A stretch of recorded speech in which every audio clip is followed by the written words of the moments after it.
Ever pondered the technique of trolling for walleyes on the Bay of Green Bay in Wisconsin? Well, you're in luck. Today we're going to delve into the captivating world of walleyes, specifically focusing on the art of trolling. This technique, while fascinating, requires a keen understanding of the tools and tactics needed to ensure a successful catch. We'll start by exploring the use of planer boards, an essential piece of equipment for any angler hoping to troll effectively. Then we'll discuss the role of crankbaits in luring walleyes, followed by a detailed analysis of the ideal boat speed for trolling. Lastly, we'll talk about the best time of year to troll for walleyes, because timing is indeed everything when it comes to fishing. Each of these elements plays a crucial role in the art of trolling for walleyes, and we're excited to share our knowledge with you. So get ready to dive deep into the art of trolling for walleyes. First things first, let's talk about planer boards. These nifty tools are among the unsung heroes of the fishing world, particularly when it comes to trolling for walleyes. But what exactly is a planer board, and why is it so important? Well, imagine you're out on the beautiful Bay of Green Bay, your fishing line cast out behind your boat. Without a planer board, the lure attached to your line would follow directly behind your boat in its wake. This limits the area you can cover and can scare away the very fish you're trying to catch. As the noise and disturbance of the boat passes overhead, enter the planer board. This ingenious device attaches to your line and, through the power of hydrodynamics, moves your lure away from the wake of the boat, allowing you to cover a much wider area. The walleyes, undisturbed by the noise of the boat, are more likely to strike. So, how do you use a planer board effectively? The process is simple.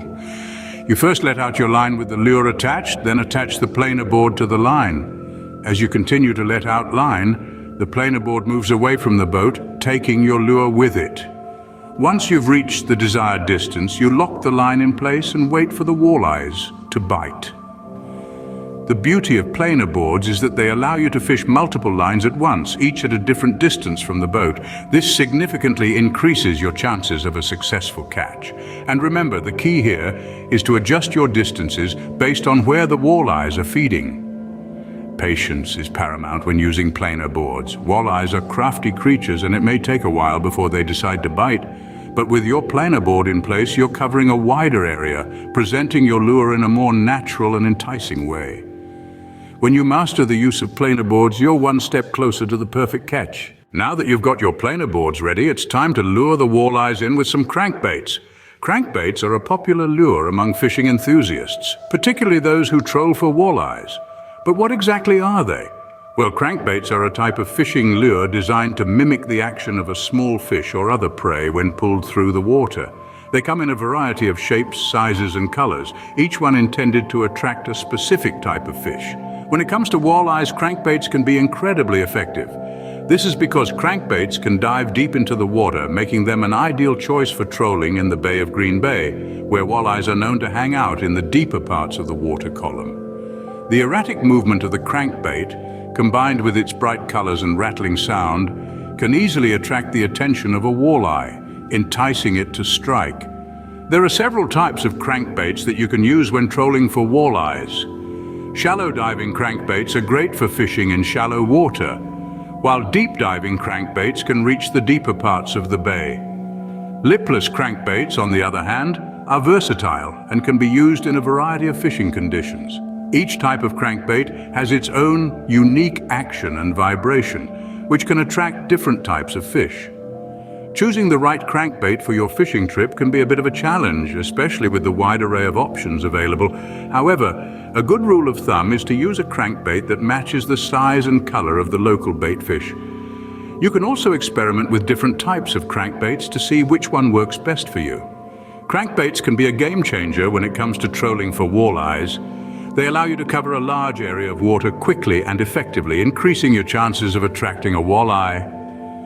And with the right choice of crankbait, you can greatly improve your chances of landing a big catch.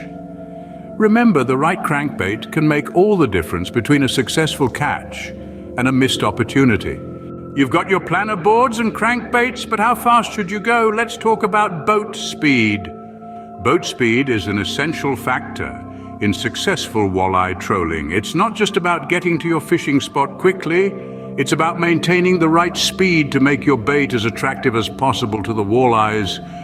If you're going too fast, the fish might not be able to catch up with your bait. If you're going too slow, your bait might not move in a way that interests the walleyes. So how do you determine the ideal speed? Well, there are a few things to consider. First, the type of bait you're using. Some baits are designed to move best at certain speeds. Crankbaits, for example, have a specific wobble and dive depth that can change significantly depending on your speed. Second, the time of year and water temperature can also affect how fast you should go. Walleyes are known to be more active and aggressive in cooler water, which typically means you can troll a bit faster.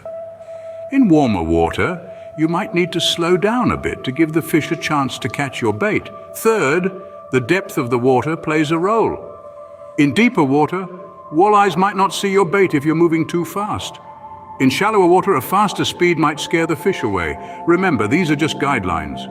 The most effective speed can vary from day to day and even from hour to hour. It's important to experiment and adjust your speed based on what's working best. A good starting point is about 1 to 1.5 miles per hour, then adjust up or down as needed. One tip to keep in mind, pay attention to your rod tip.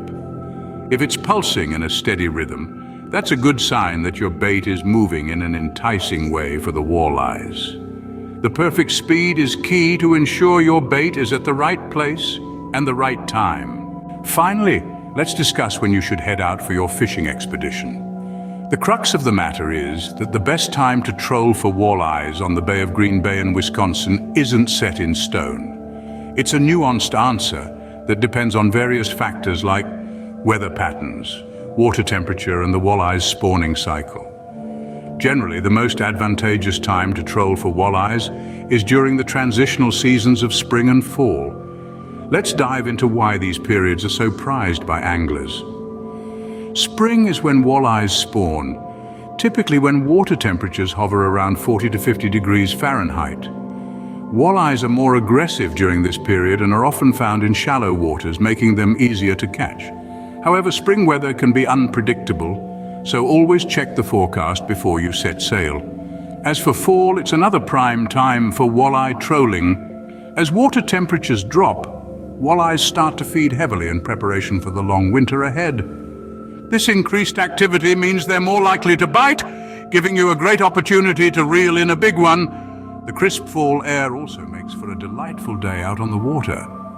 Summer, while not the peak season, can still yield a decent catch. The key here is to fish early in the morning or late in the evening when the water is cooler. Walleyes prefer cooler temperatures and tend to be more active during these times. Winter fishing is for the truly dedicated.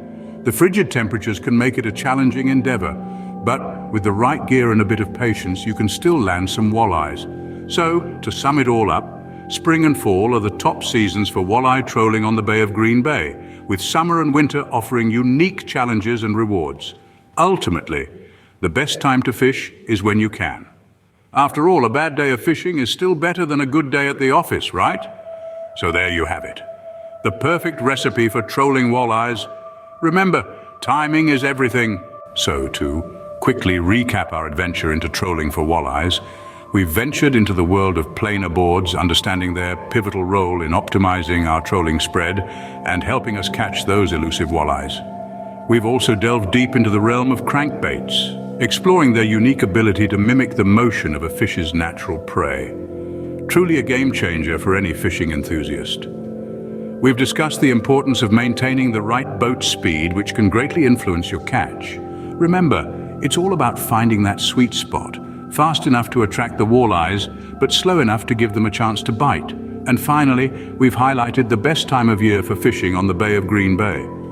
Remember, timing is everything, and understanding the walleye's seasonal patterns can significantly increase your chances of a successful catch. With these tips, trolling for walleyes on the Bay of Green Bay in Wisconsin should be a breeze. Good luck and happy fishing.